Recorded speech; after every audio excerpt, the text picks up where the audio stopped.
Hey there. You ever notice how just a few simple words can totally change someone's day? Today, I'm breaking down 5 of the most powerful phrases you can use. Seriously, they're like magic spells for making life smoother.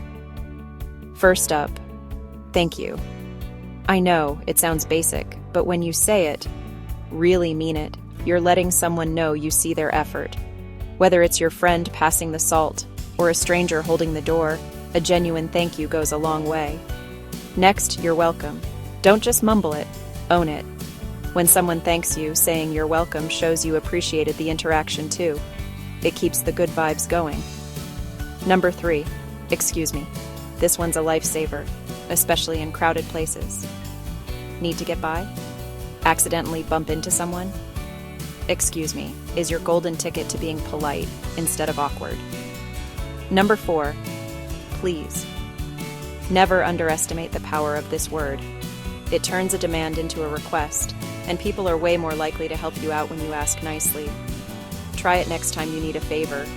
You'll see what I mean. And finally, I'm sorry. We all mess up sometimes. Owning it with a simple, I'm sorry can fix a lot more than you think. It shows you care about the other person's feelings and want to make things right. So, next time you're out and about, throw these phrases into action. You'll be amazed at how much friendlier the world feels. Thanks for watching. And hey, please hit that like button if you found this helpful. See what I did there?